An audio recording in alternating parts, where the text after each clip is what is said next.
Assalamualaikum warahmatullahi wabarakatuh.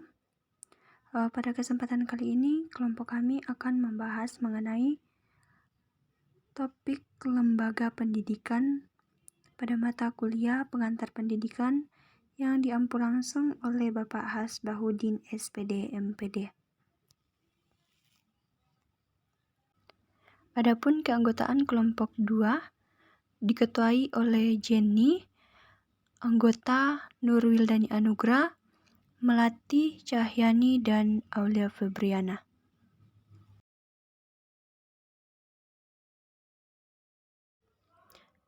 Saya Jenny selaku pemateri pertama. Baik, langsung saja. Lembaga pendidikan adalah suatu institusi atau tempat di mana terjadi proses pendidikan atau belajar mengajar. Lembaga pendidikan juga diartikan sebagai suatu organisasi yang dibuat untuk mencapai tujuan, yaitu menyampaikan ilmu pengetahuan dan budaya kepada individu agar dapat mengubah tingkah laku seseorang menjadi lebih baik. Lembaga pendidikan ini adalah suatu wadah yang memiliki peran yang sangat penting dalam masyarakat, yaitu untuk memberikan ilmu pengetahuan kepada masyarakat dan dapat menjadi wadah untuk meningkatkan kualitas seseorang sehingga dapat menjalani kehidupan bermasyarakat dengan lebih baik. Melalui lembaga pendidikan sebagai upaya pembentukan kekuatan spiritual keagamaan, pengendalian diri, kepribadian, kecerdasan, akhlak mulia, juga keterampilan yang dibutuhkan oleh individu.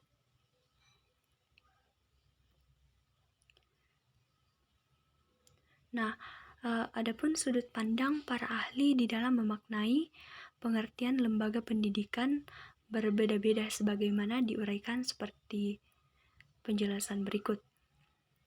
Yang pertama itu Profesor Dr. Andus Umar Titarharja bersama Dr. Andus Lasula mengemukakan bahwa lembaga pendidikan itu adalah suatu tempat diadakannya proses pendidikan yang terpusat atau dikhususkan pada lingkungan, utamanya seperti sekolah, keluarga, dan juga masyarakat. Pendapat di atas mengandung makna bahwa lembaga pendidikan tidak terikat sebagai badan usaha maupun pendidikan formal sebagaimana sekolah atau universitas. Yang kedua itu menurut Dr. Andus H. Abu Ahmadi bersama Dr. Anda Nur Uhbianti mengemukakan lembaga pendidikan adalah suatu badan usaha yang bertanggung jawab dan bergerak di bidang pendidikan, yang mana proses pendidikan tersebut dirasakan oleh para pendidik juga peserta didik. Yang ketiga itu menurut Hasbullah. Lembaga pendidikan itu merupakan wadah di mana sebuah proses pendidikan berlangsung yang meliputi segala aspek seperti pendidikan sekolah, pendidikan keluarga, dan pendidikan masyarakat. Pendapat Hasbullah ini sebenarnya hampir sama dengan pendapat Profesor Dr. Andus Umar Titarharja yang mendeskripsikan lembaga pendidikan secara menyeluruh, meliputi segala aspek atau bagian. Yang terakhir itu Enung K. Rukianti dan kawan-kawan mengemukakan lembaga pendidikan adalah suatu tempat di mana proses pendidikan bersama dengan proses kebudayaan berlangsung. Dalam hal ini, lembaga pendidikan bisa berbeda-beda bentuknya sesuai dengan kebudayaan yang ada di daerah di mana lembaga pendidikan berada. Pendapat ini juga mengisyaratkan bahwa lembaga pendidikan bukan hanya menyelenggarakan pendidikan formal saja, namun juga nilai-nilai moral yang kebudayaan yang ada pada satu daerah di mana lembaga pendidikan berada.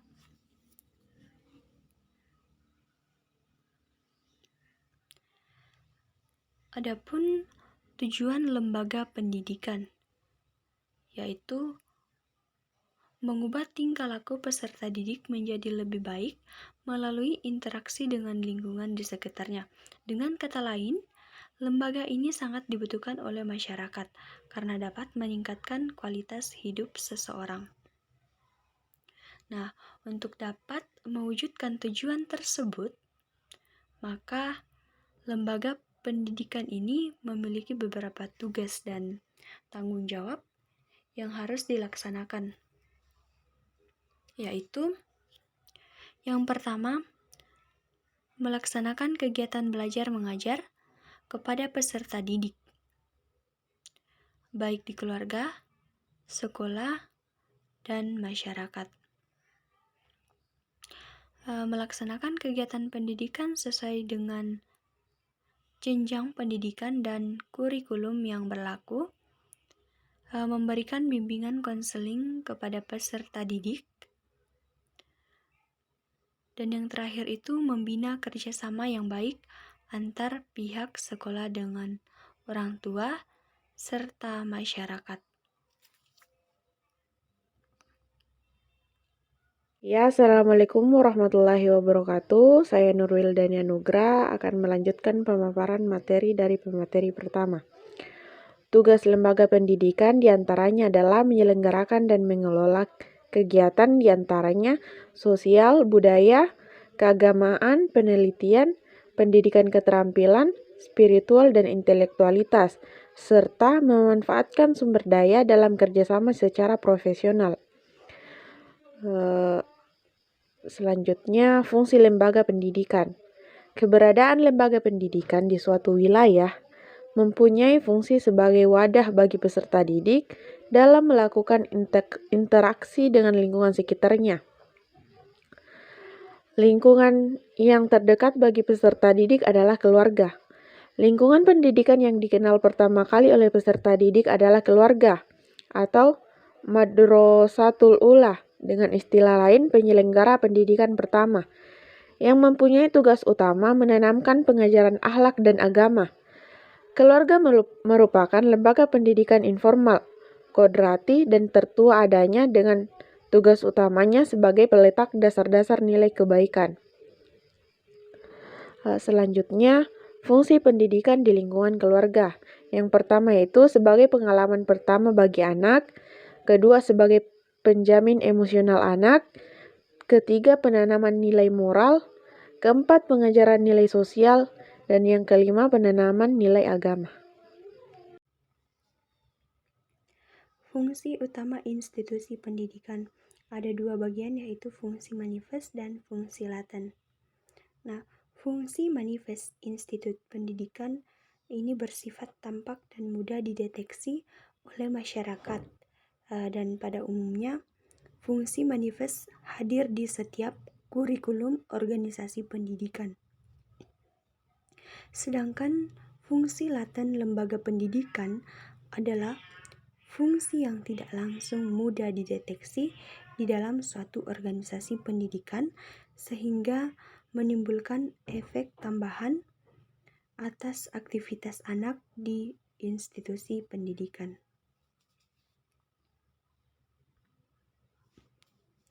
Adapun contoh fungsi manifest, yang pertama itu menyiapkan anak menjadi pekerja terampil dan terdidik. Yang kedua, sebagai wadah transfer ilmu pengetahuan. Yang ketiga, sebagai wadah pewarisan kebudayaan bangsa.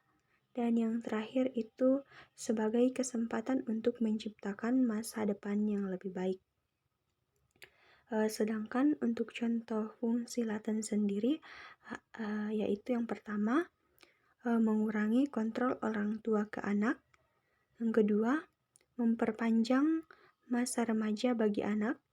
Yang ketiga, mengerjakan anak untuk mengajarkan anak untuk berpikir dan bertindak kritis, dan yang terakhir itu menjadi wadah peserta didik untuk menjalankan mobilitas sosial. Baik, saya akan menambahkan sedikit penjelasan mengenai fungsi utama institusi pendidikan. Ada dua bagian, yaitu fungsi manifest dan fungsi laten. Nah, fungsi manifest institut pendidikan ini bersifat tampak dan mudah dideteksi oleh masyarakat. Dan pada umumnya, fungsi manifest hadir di setiap kurikulum organisasi pendidikan. Sedangkan fungsi laten lembaga pendidikan adalah fungsi yang tidak langsung mudah dideteksi di dalam suatu organisasi pendidikan, sehingga menimbulkan efek tambahan atas aktivitas anak di institusi pendidikan.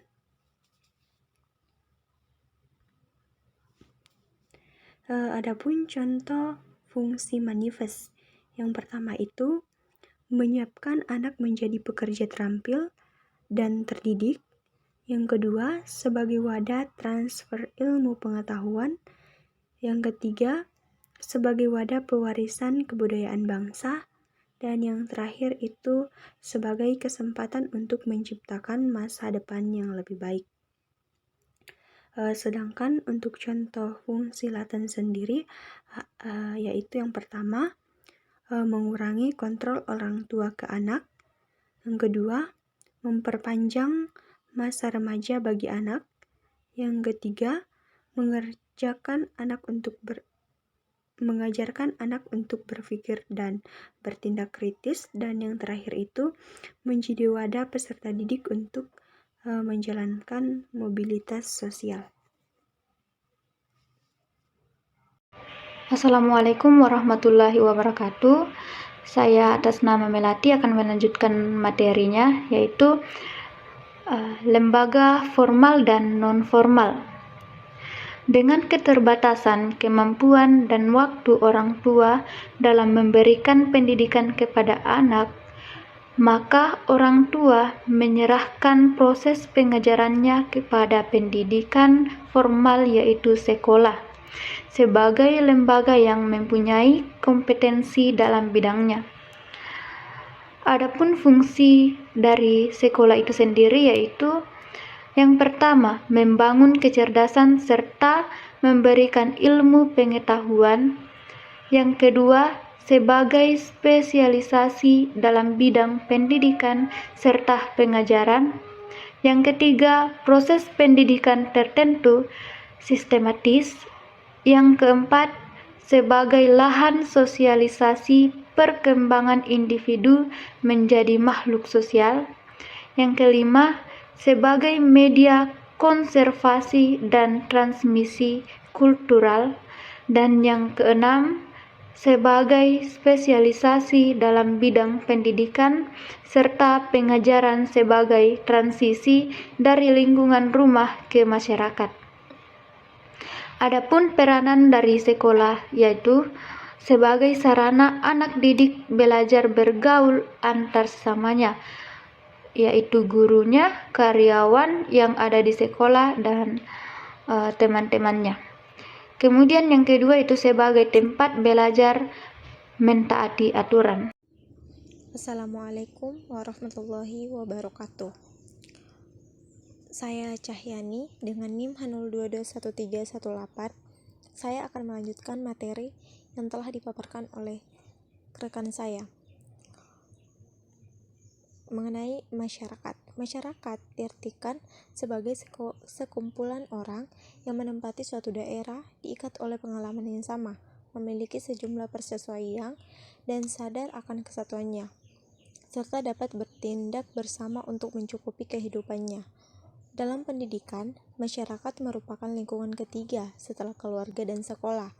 Pendidikan yang dialami dalam masyarakat ini telah dimulai ketika anak-anak untuk beberapa waktu setelah lepas dari asuhan keluarga dan berada di luar dari pendidikan sekolah.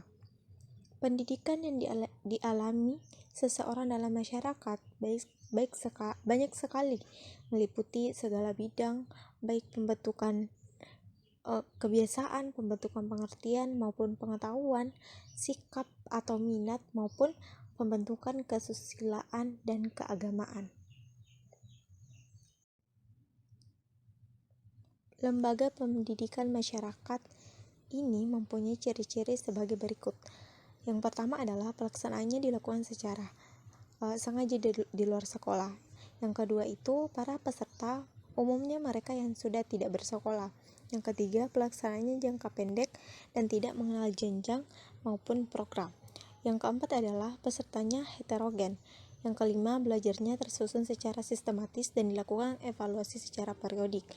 Yang keenam itu bersifat praktis dan khusus. Yang ketujuh itu penekanannya pada keterampilan kerja.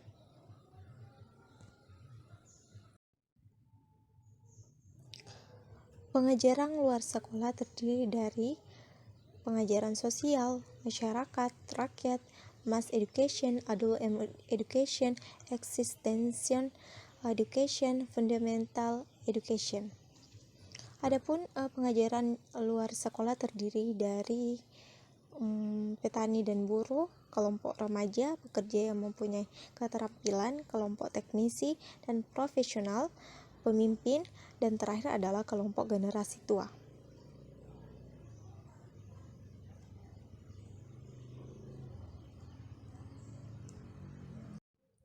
Klasifikasi lembaga pendidikan.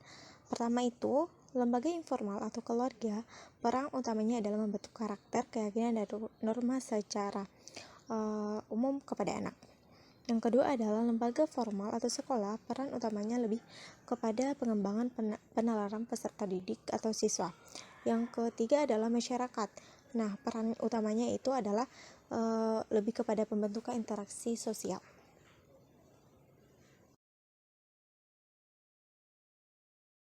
Macam-macam sekolah dilihat dari segi kepemilikannya. Yang pertama, sekolah yang dibangun oleh pemerintah dengan segala fasilitasnya atau disebut sekolah negeri. Yang kedua, sekolah yang dibangun oleh selain pemerintah dengan status disamakan, diakui, terdaftar, akreditasi. Dilihat dari segi tingkatan, yang pertama pendidikan dasar, seperti sekolah dasar SD, madrasah ibtidaiyah MI, sekolah menengah pertama SMP, atau madrasah sanawiyah MTS. Kedua, pendidikan menengah, seperti sekolah menengah umum SMU dan sekolah menengah kejuruan SMK, madrasah aliyah MA. Yang ketiga, pendidikan tinggi, seperti akademik, politeknik, institut, sekolah tinggi, universitas. Selanjutnya, dilihat dari segi sifatnya. Sekolah umum yaitu sekolah yang belum mempersiapkan anak dalam spesialisasi pada bidang pekerjaan tertentu, contohnya SD atau MI, SMP atau MTS, SMU atau MAN. Sekolah kejuruan yaitu lembaga pendidikan sekolah yang mempersiapkan anak untuk menguasai keahlian tertentu seperti SMIE, MAK atau MAK, SMK, STM. Kontribusi lembaga pendidikan. Beberapa kontribusi sekolah bagi pendidikan diantaranya. Yang pertama, memberikan pendidikan, memberikan pengajaran dan memperbaiki serta membantu pengembangan wawasan peserta didik yang berasal dari keluarganya. Yang kedua, mengajarkan peserta didik menjadi pribadi yang dewasa dalam berpikir. Yang ketiga, mengajarkan peserta didik agar menjadi manusia yang berbudaya. Yang keempat, mengembangkan intelektual peserta didik serta memberikan keterampilan dengan tujuan agar memiliki keahlian tertentu jika pada saatnya terjun di dunia kerja. Baik, itulah tadi penjelasan mengenai lembaga pendidikan yang dijelaskan dari kelompok kami, yaitu kelompok 2. Adapun kesimpulan yang kami peroleh yaitu lembaga pendidikan itu merupakan wadah atau tempat atau bisa berupa badan usaha untuk tempat berlangsungnya kegiatan pendidikan, yaitu belajar mengajar. Nah, lembaga pendidikan ini sendiri ada beberapa bagian, yaitu lembaga pendidikan formal dan non-formal, yang mana terdiri dari pendidikan keluarga, sekolah, dan yang terakhir itu masyarakat. Oke, baik. Itulah tadi hasil pemaparan kami dan kurang lebihnya mohon dimaafkan. Terima kasih.